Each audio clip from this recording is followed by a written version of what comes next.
জুবিন গাৰ্গ ভগৱান নেকি?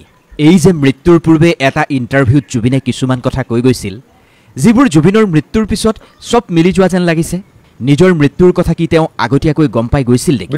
মৃত্যুৰ পিছত অন্তিম যাত্ৰাত সমগ্ৰ বিশ্বৰ দৃষ্টি আকৰ্ষণ কৰিব পৰা সমদল সৰুসজাই ষ্টেডিয়ামত নশ্বৰ দেশ অহাৰ লগে লগে ৰ'দৰ মাজতে যে হঠাৎ আকাশৰ পৰা পৰি পৰা বৰষুণৰ টোপালবোৰটো, এই যে এটা প্ৰেমৰ গান আকুল প্ৰাৰ্থনা হৈ পৰিল। আজিও সঁচাকৈ জুবিন দা ভগৱান আছিল নেকি? জুবিন দাৰ মৃত্যুৰ কথা জুবিন দাই নিজে গম পাইছিল নেকি? নহ'লে জুবিন দা মৃত্যুৰ আগত কোৱা কথাখিনি এতিয়া কেনেকৈ মিলি গৈছে? আপোনালোকে এইটো ভিডিঅ' যদি সম্পূৰ্ণ চাই তেতিয়া গম পাব আৰু বুজি পাব আচলতে জুবিন কোন আছিল।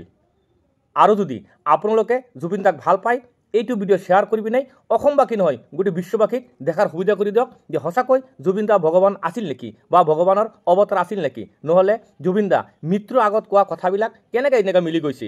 এটা কথাও এতিয়ালৈকে জুবিন দাৰ কোনো মিথ্যা বুলি প্ৰমাণ কৰিব পৰা নাই। আপোনালোকে এইটো ভিডিঅ' শ্বেয়াৰ কৰিবি নাই, অসমবাসী ৰাইজক দেখাৰ সুবিধা কৰি দিয়ক। আৰু যদি আপুনি জুবিন দাক ভাল পায় এটা লাইক কমেণ্ট কৰি শ্বেয়াৰ কৰি দিব। ধন্যবাদ। চাই থাকক ভিডিঅ'টো। এই যে তেওঁৰ সমাধিত প্ৰতিদিনে ঈশ্বৰৰ উপাসনাৰ থলীৰ দৰে পৰিৱেশ এটা হৈছে, দূৰ দূৰণিৰ পৰা যে মানুহ আহিছে, চাকি জ্বলাইছে, ধূপ জ্বলাইছে, সেৱা লৈছে, এইবোৰ কিহৰ ইংগিত? সুযোগ পালেই যে তেওঁ কেৱল মৰাৰ কথা কৈছিল। তেওঁৰ মৃত্যুৰ পিছতো তেওঁৰ ফটোখনৰ সন্মুখলৈ কাছ এটা অহা, তেওঁৰ ফটোখনলৈ চাই ৰোৱা সেই বান্দৰটো, সেই গাইজনী, এইবোৰ কিহৰ ইংগিত? তেওঁ বাৰু সঁচাকৈ ভগৱান নেকি? এই কথাবোৰ আলোচনা কৰাৰ প্ৰয়োজন আছে। জুবিন গাৰ্গ সঁচাকৈ ভগৱান নেকি? 52-53 বছৰ বয়সত তেওঁৰ লগত কি হ'ব সেই কথা বাৰু সঁচাকৈ জুবিন গাৰ্গে প্ৰথমেই জানিছিল নেকি? সাধাৰণ মানুহতকৈ জুবিন গাৰ্গ কোনখিনিত ব্যতিক্ৰম আছিল, কোনখিনিত জুবিন গাৰ্গ বিশেষ আছিল, এই সকলোবোৰ কথা আজি আমি এই ভিডিঅ'টোত আলোচনা কৰিম। নমস্কাৰ, মই কৃষ্ণ ভূঞা, আপুনি চাই আছে be positive and always be positive. সকলোৱে জুবিন গাৰ্গৰ গীত শুনি ভাল পাইছিল। জুবিন গাৰ্গৰ গীতে সকলোকে মোহাচন্ন কৰিছিল কাৰণে বহুজনেই জুবিন গাৰ্গক আজি ভগৱানৰ শাৰীত ৰাখিছে। বহুতেই ভাবিছে যদি কোনোবা এই পৃথিৱীত ভগৱান আছে তেন্তে সেইজন জুবিন গাৰ্গ। কোনোবাই কৈছে ভগৱান নহয়, তেওঁ ভগৱানৰ সন্তান আছিল, সেইকাৰণে নিজৰ সন্তানক ভগৱানে নিজৰ কাষলৈকে লৈ গ'ল। কোনোবাই কৈছে তেওঁ ভগৱানৰ সন্তানো নহয়, তেওঁ আছিল আচলতে গানৰ দেৱতা। সঁচাকৈ বাৰু জুবিন গাৰ্গ কি আছিল? এটা কথা ঠিক, জুবিন গাৰ্গ আপোনাৰ মোতকৈ বহুত বেছি বিশেষ আছিল। কিবা এটা বিষয়ত আপোনাৰ মোৰ যি চিন্তাধাৰা তাতকৈ সম্পূৰ্ণ ওলোটা আছিল জুবিন গাৰ্গৰ। আপোনাৰ মোৰ যি স্বভাৱ, সেই স্বভাৱতকৈ জুবিন গাৰ্গ সম্পূৰ্ণ পৃথক। জুবিন গাৰ্গ ভগৱান হয় নে জুবিন গাৰ্গ ভগৱানৰ সন্তান হয় নে জুবিন গাৰ্গ গানৰ দেৱতা হয়, সেই বিষয়ে আমি কিছু কথা পাতিম। কিন্তু আপোনাক আমি এটা কথা স্পষ্টকৈ ক'ব পাৰোঁ, এই ঘোৰ কলিযুগত জুবিন গাৰ্গ আছিল পুণ্যাত্মা। কাৰণ এটা পুণ্যাত্মাৰ যিখিনি গুণ থাকে সেই আটাইকেইটা গুণ জুবিন গাৰ্গৰ গাত আছিল। জুবিন গাৰ্গ পুণ্যাত্মা আছিল কাৰণেই চাগে সেইদিনা সৰুসজাই ষ্টেডিয়ামলৈ তেওঁৰ নশ্বৰ দেশ অনাৰ সময়ত ৰ'দ দি থাকোঁতেই হঠাৎ বৰষুণৰ টোপালবোৰ পৰিছিল, যাক আমি অশ্ৰু অঞ্জলি বুলি কৈছোঁ। পৃথিৱী লোকৰ পৰা এটা পুণ্যাত্মা যেতিয়া বৈকুণ্ঠ ধামলৈ গতি কৰে তেতিয়া প্ৰকৃতিয়েও কিছু সংকেত প্ৰদান কৰে বা ইংগিত দিয়ে, যিখিনি আমি চিনিব বা বুজিব নোৱাৰোঁ কাৰণে আমি পুণ্যাত্মা কি সেয়া চিনি নাপাওঁ। মই স্পষ্টভাৱে ক'ব পাৰোঁ, এটা পুণ্যাত্মাৰ যিখিনি গুণ থাকে সেই সকলোখিনি গুণ জুবিন গাৰ্গৰ গাত আছিল। এতিয়া আপোনাৰ মনত প্ৰশ্ন হ'ব পাৰে, এটা পুণ্যাত্মাৰনো কি কি গুণ থাকে? তেন্তে কৈ দিওঁ, শুনি লওক। পুণ্যাত্মা সেইজন ব্যক্তি হয় যাৰ অন্তৰ খুবেই পবিত্ৰ, পবিত্ৰ, সদাচাৰী আৰু ভাল কাম কৰাৰ গুণ যিজনৰ গাতেই থাকে তেওঁৱেই হৈছে পুণ্যাত্মা। এজন এনেকুৱা ব্যক্তি যি কেতিয়াও অধৰ্মী কাম নকৰে, যিজন দয়ালু, যিজন পৰোপকাৰী আৰু যিজনে আনক সেৱা কৰি সদায় আনন্দ পায়, সেয়াই হৈছে পুণ্যাত্মা।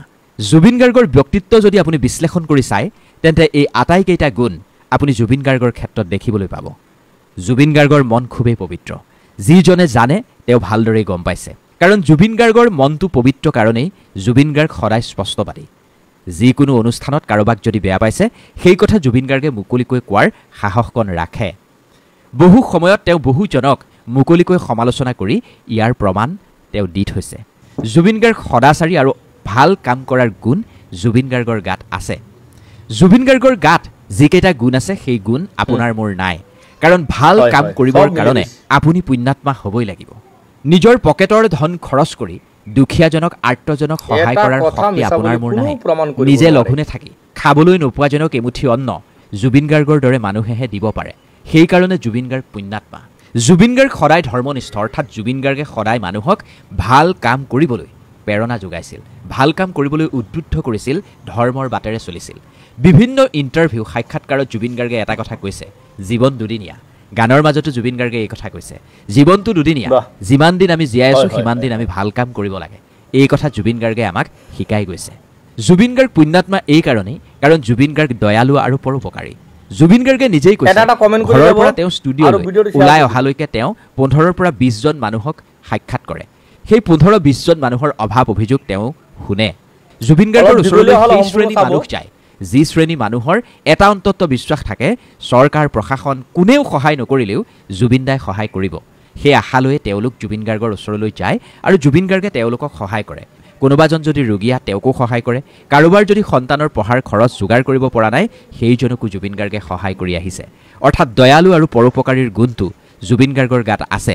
এই দয়ালু আৰু পৰোপকাৰী স্বভাৱ সকলোৰে গাত নাথাকে পৃথিৱীত বহু মানুহে বহু ধন ঘটিছে কিন্তু কেইজনেনো বেলেগক সহায় কৰি পাইছে কওকচোন জুবিন গাৰ্গে যিমান ধন উপাৰ্জন কৰে তাৰ আধা অংশ বেলেগক সহায় কৰোঁতেই গুচি গৈছিল যাৰ কাৰণে জুবিন গাৰ্গৰ কাষলৈ সহায় বিচাৰি যোৱা মানুহৰ সংখ্যাও আছিল বহুত বেছি জুবিন গাৰ্গে এটা কথা বাৰে বাৰে কৈছে তেওঁৰ সংগ কেৱল দুখীয়া মানুহবোৰ যিবোৰ সৰ্বসাধাৰণ খাটি খোৱা মানুহ সেইবোৰৰ মাজত থাকিহে তেওঁ ভাল পাইছিল ধনী মানুহবোৰক জুবিন গাৰ্গে একেবাৰে ভাল পোৱা নাছিল বেলেগক সেৱা কৰাৰ আনন্দ পাইছিল জুবিন গাৰ্গে সেৱা কৰি যিটো আনন্দ পোৱা যায় সেয়া কেৱল পুণ্যাত্মাইহে বুজি পায় পাপী আত্মাই সেয়া অনুধাৱন কৰিব নোৱাৰে সেইকাৰণে আমি জুবিন গাৰ্গক পুণ্যাত্মা বুলি এই ভিডিঅ'টোত অভিহিত কাৰণ পুণ্যাত্মাৰ কাৰণে যিখিনি মুখ্য গুণ পবিত্ৰ আৰু সাধু স্বভাৱ মন ব্যৱহাৰ সকলো পবিত্ৰ হ'ব লাগিব ধৰ্মৰ পথেৰে চলিব লাগিব সদায় যি ভাল কামৰ কাৰণে মানুহক উদ্বুদ্ধ কৰে আৰু নিজেও ভাল কাম কৰে তেনেকুৱা প্ৰকৃতিৰ হ'ব লাগিব সদাচাৰী হ'ব লাগিব অৰ্থাৎ ব্যক্তিৰ আচৰণত সদাচাৰী সততা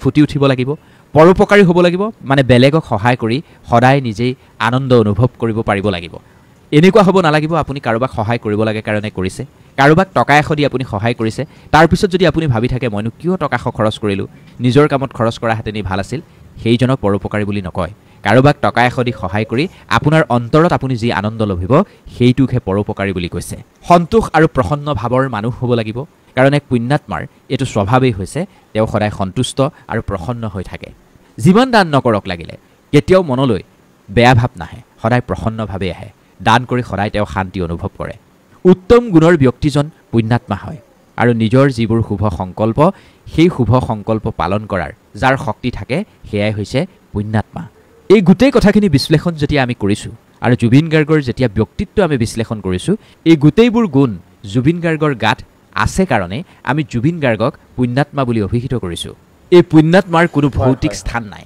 ভৌগোলিক কোনো স্থান নাই বৰঞ্চ এক আত্মিক স্থিতি আছে যিখিনি ব্যক্তিজনৰ কৰ্মৰ পৰিণাম স্বৰূপে তেওঁ লাভ কৰে গীতাটো ভগৱান শ্ৰীকৃষ্ণই এটা কথা কৈছে কৰ্ম আপুনি যি কৰিব ফলো আপুনি তেনেকুৱাই লাভ কৰিব